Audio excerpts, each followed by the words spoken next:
bringing you the news and information you need from the people making a difference. This is Comcast Newsmakers. Welcome to Comcast Newsmakers. I'm Sabrina Register. We are here at the Olympic Sculpture Park down by the Seattle waterfront. Beautiful place, and I'm joined today by DavidRichart, Executive Director, Lifelong AIDS Alliance. Thanks for being here. We're going to talk about your food organization or your food program, which is Chicken Soup Brigade. You help other people, but you guys are really in need of a little help yourself these days. Right. Thanks, Sabrina.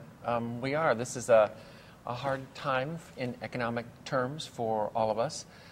But also our organization is one that really relies on the gifts and the help from our whole community. And whether it's volunteering or cash or donations of food, those are all things that we're in more need of today than we were 6 months or a year ago. A lot of people don't think about it, or maybe they think about it when they buy their own groceries, that the price of food has gone up. But when you have to buy so many groceries to feed so many clients, it really makes a difference, the price. Yeah, I think we spend about between $60,000 and $80,000 a week on food.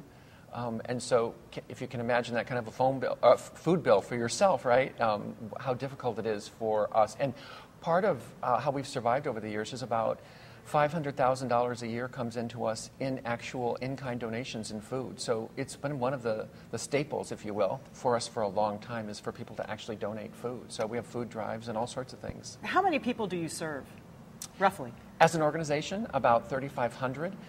We feed about 1,800 to 2,000 people every year.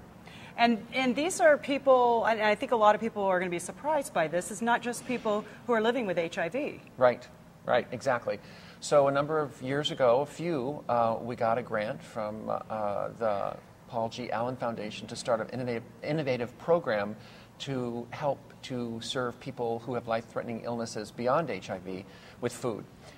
And we've since gotten funding for that and expanded it to seniors over 60, but to include anybody that basically is homebound and needs our assistance. After 25 years of helping people with HIV and AIDS, serving people with other diseases is really a no-brainer for our organization. So we had a kitchen and we had the wherewithal and we got the funding, and now it's become about 20% of our food population. And you couldn't do it without an army of volunteers. Nope.